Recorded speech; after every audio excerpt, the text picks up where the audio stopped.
Assalamu alaikum students. I hope you will be fine with great and good health. Class 5. I'm your science teacher आमना महमूद। आप जानते हैं कि virus बहुत ज़्यादा फैल रहा है। अपने घरों में रहें, अपने आप को जो है वो सेफ़ रखें, अच्छी डाइट लें और खेलने के साथ साथ पढ़ें भी, और ऑनलाइन क्लास को अच्छे वे में लें, पॉजिटिव वे में लें और टाइम निकालें, एक फ़िक्स टाइम रखें, उसमें आप पढ़ें और फिर जो है वो आप कुछ टाइम खेलें, कुछ टाइम पढ़ें, कुछ टाइम रेस्ट करें।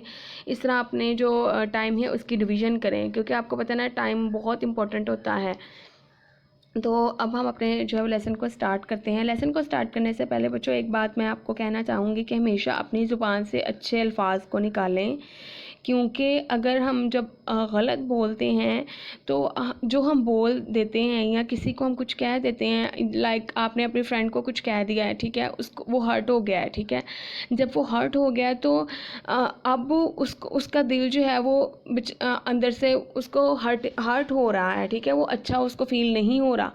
तो इसलिए हमें अपने अपने जो है वो मुंह से ऐसे अल्फाज नहीं बोलने जिससे दूसरा इंसान हर्ट हो। तो हमेशा अच्छा बोलें और सोच के बोलें, ताकि आपको बाद में ये ना होना पड़े कि मैंने क्या कह दिया, ठीक है। तो आज से आपने ये हमेशा याद रखना है कि आपने हमेशा अच्छी बात अपने मुंह से निकालनी है, गलत बात आपने नहीं बोलनी, ठीक है स्टूडेंट्स।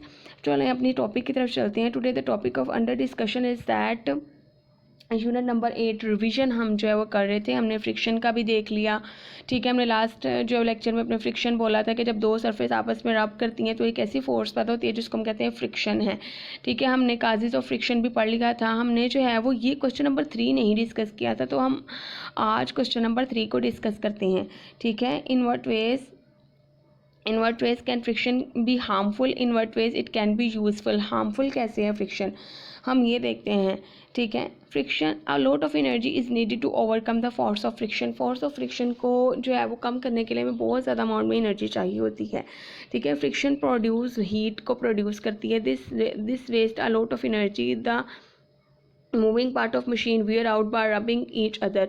अच्छा, पहली बात है कि जो फ्रिक्शन है वो हीट प्रोड्यूस करती है। आप अपने दोनों जो है हैंड्स को आपस में रब करें तो आपको पता चलेगा कि आपके हाथ जो है वो हीट अप हो चुके होते हैं। हीट अप क्यों होते हैं? ड्यू टू द फ्रिक्शन, ठीक है। इस तरह जब आपस में चीज़ें, मशीन है, ठीक है, मशीन है या वॉशिंग मशीन है आप कह लें, आपका जूसर मशीन है आपकी, आप उसको थोड़ी देर बाद देखें जब वो चलती है, ठीक है, ग्राइंड आप कोई भी चीज़ करते हो, ठीक है, तो अगर आप देखोगे कि वो गर्म हो चुकी होती है और जो उसके पार्ट्स हैं, मूविंग पार्ट्स है उसके अंदर, उसकी भी जो है वो आपस में एक दूसरे के साथ रब होते हैं, तो वो उससे भी जो हीट पैदा होती है। अगर आप जो है अपनी सिलाई मशीन, स्टिचिंग मशीन अपनी मम्मा से पूछिएगा कि मम्मा जब स्टिचिंग मशीन नहीं चलती तो आप उसको ऑयल लगाते हैं, जब आप उसको ऑयल लगाते हैं मामा तो फिर वो चलने लग जाती है ना, तो आपकी मम्मा कहेगी, आपकी मम्मा आपको बताएंगी कि जी जब हम जो है वो स्टिचिंग मशीन है, ठीक है, तो अगर उसको जो है उसके पार्ट्स आपस में रब होते हैं, जब रब होते हैं तो वो उनमें फ्रिक्शन बहुत ज़्यादा आ जाती है। जब उनमें फ्रिक्शन आ जाती है तो ऑयल को यूज़ करते हैं और इस तरह जो है वो फिर जो फ्रिक्शन जो है वो कम हो जाती है और मूविंग पार्ट्स जो है ना वो सही से काम करने लग जाते हैं। लेकिन जो हीट पैदा होती है इसके साथ साथ जो एनर्जी का लॉस है वो भी एक जो है वो इसका डिसएडवांटेज है या हार्मफुल है, ठीक है। तो आपने बेटा इसका जो है आंसर है ना इधर से लेके इधर पूरा करना है। और बाकी जो एक और है, in what veg can be useful? It can be use for walking, for writing, for running on the road, ठीक है, इस तरह आप इसको कर सकते हैं। नेक्स्ट है हमारे पास जो है वो क्वेश्चन नंबर है हमारे पास, आगे हमने क्वेश्चन करना है, what is the difference between mass and weight. Mass and weight में क्या डिफरेंस है उसको हमने देखना है, ठीक है। क्वेश्चन नंबर हमारे पास है 6, मैस और weight. The quantity of matter in an object is called its mass, is called mass. किसी भी ऑब्जेक्ट में जो है वो मैटर की जो क्वांटिटी है उसको हम कहते हैं मैस, ठीक है। when we want to know how much material an object contains to measure its mass, हम कहते हैं कि अगर जैसे कि हम देखते हैं हमने कोई भी जो है वो मटीरियल है उसमें कितना वो कितनी ये चीज़, तो हम उसका मैस करते हैं, उसको मेजर करते हैं, ठीक है। मैस इज मेजर्ड इन हम ग्राम्स में और किलोग्राम्स में। जैसे कि आप जो है वो शॉप पे जाते हो तो आप कहते हो कि 1 kg जो है वो शुगर दे दे, तो 1 kg जो है वो उसका क्या है, मैस है उस शुगर का, तो उसमें उतना जो है वो मैटर है, ठीक है, उसको हम कहते हैं कि उसका मैस है। The mass of object remains the same no matter how where the object is। ये जो है वो मैटर नहीं करता कि ऑब्जेक्ट कहाँ है, यानी कि जो भी आपने चीज़ ली है, कोई भी चीज़ है, यानी कि आप कह लें कि जो बुक है उसका भी मैथ है, ठीक है। जो पेपर आप लेके आते हो, जो पेपर शीट लेके आते हो, आप कहते हो ना 1 kg पेपर दे दें, जो है वो आपको 1 kg पेपर दे देते हो। अगर आप पेपर को उधर रखोगे तब भी उसका उतना ही मैथ रहेगा, अगर आप उसको घर ले आओगे तब भी उसका उतना ही मैथ रहेगा।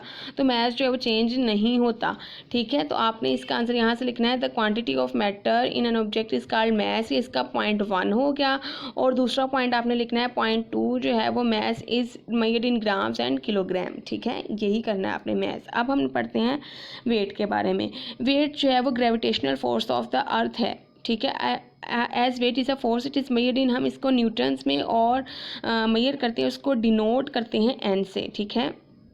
जैसे हमारे पास अगर स्प्रिंग बैलेंस है, ठीक है, वो वेट मेजर करता है किसी भी ऑब्जेक्ट का, ठीक है। यानी कि वेट क्या है, वेट जो है वो फोर्स है जो कि ऑब्जेक्ट को अपनी तरफ, यानी कि अर्थ अपनी जो है सेंटर की तरफ खींचता है। यहाँ से अगर हम देखें, weight is the force by which an object is attracted. कोई भी जो ऑब्जेक्ट है जिसका वेट कर रहे हैं वो अट्रैक्ट होता है, यानी कि नीचे की तरफ जो है वो अट्रैक्शन होती है, यानी कि अर्थ टुवर्ड्स द सेंटर, यानी कि जो ज़मीन है उसके सेंटर की तरफ। अगर आप जो है स्प्रिंग बैलेंस को ले लें, ठीक है, यहाँ पर मैं अगर एक है, यहाँ पर एक चीज़ बना लेती हूँ, ठीक है। तो हमारे पास क्या है, अगर मैं यहाँ पर आपको बनाऊँ कि हमारे पास जो है वो स्प्रिंग बैलेंस है, ठीक है, तो इसका जो सारा वेट है नीचे की तरफ होगा, ठीक है। तो ये नीचे की तरफ ये अर्थ है हमारे पास, ये हमारे पास क्या है, अर्थ। तो अब ये जो अर्थ है ये इसको अट्रैक्ट कर रही है, ठीक है, तो इसको ही हम कहते हैं ये वेट है।